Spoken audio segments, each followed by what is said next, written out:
The tragic and terrible story of Auschwitz-Birkenau, retold with a little bit of help from Steven Spielberg, narrated by Meryl Streep. A very disturbing story indeed.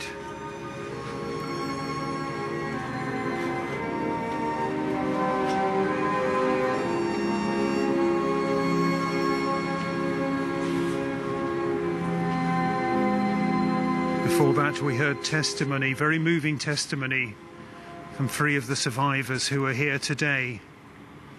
The next item, some words from Ronald Lauder from the World Jewish Congress. He's going to be talking about the Pillars of Remembrance organization. There is the director of the movie, or at least the man behind the movie, Steven Spielberg, so familiar to all of us.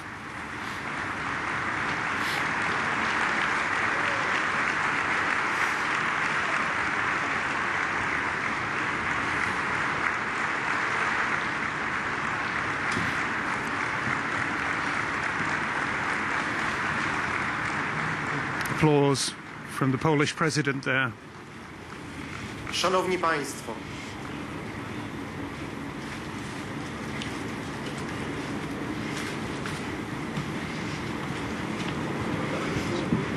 o zabranie głosu proszę przedstawiciela Filarów Pamięci, największych prywatnych darczyńców Funduszu na rzecz zachowania autentyzmu Auschwitz-Birkenau, pana Ronalda Laudera.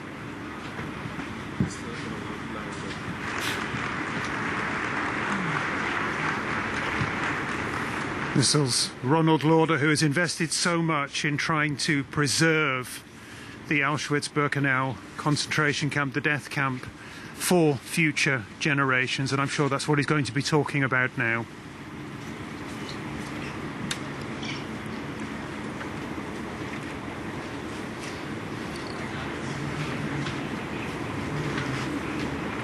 Your Excellencies, honored guests,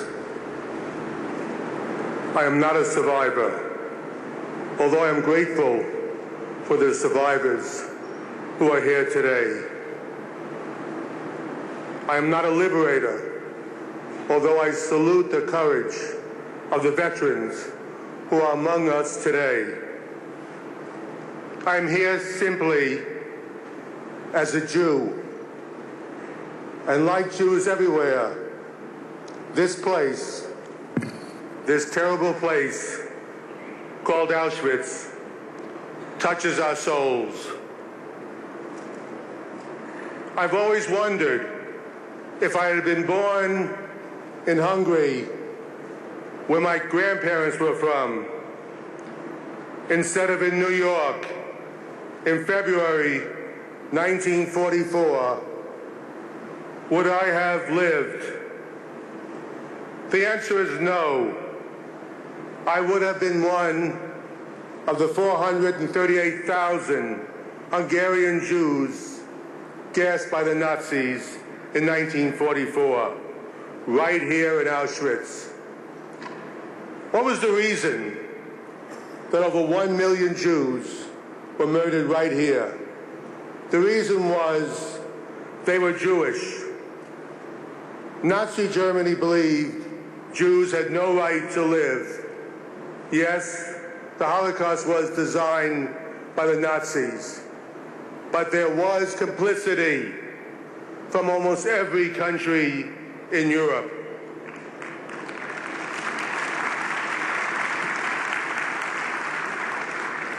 For 70 years, philosophers, theologians, and historians have tried to explain Auschwitz. And for 70 years, no one has come up with an adequate answer. So Auschwitz never goes away.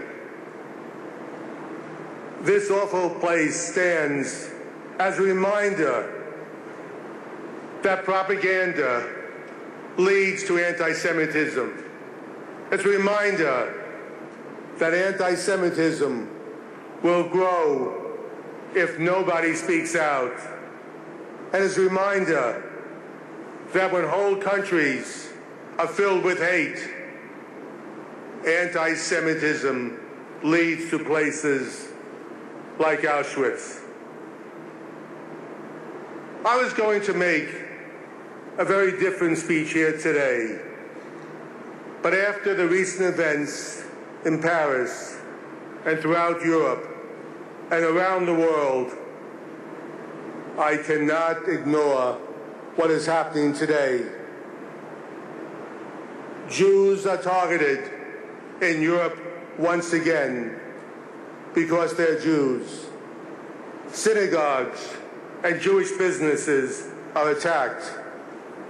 There are mass demonstrations with thousands of people shouting death threats to the state of Israel and to Jews. Shortly after the end of World War II, after we saw the reality of Auschwitz and other death camps, no normal person wanted to be associated with the anti-Semitism of the Nazis. And for a time, we thought that the hatred of Jews had finally been eradicated. But slowly, the demonization of Jews started to come back, first in articles and on the internet, and in some religious schools, and even in universities. And from these, it made its way into mainstream society. And it all seemed so unimportant that few people paid any attention. Until now, when Europe suddenly awoke to find itself surrounded by anti-Semitism once again. And it looks more like 1933 than 2015. Once again, young Jewish boys are afraid to wear yarmulkes on the streets of Paris and Budapest, London, and even Berlin. Once again, Jewish businesses are targeted. And once again, Jewish families are starting to flee Europe. This past summer, Anna Sjogren, a mother of four, was walking down the street in Uppsala, Sweden, when she was suddenly viciously beaten by a mob. What did she do to deserve this? She was wearing a Star of David around her neck. How did this happen again? Why?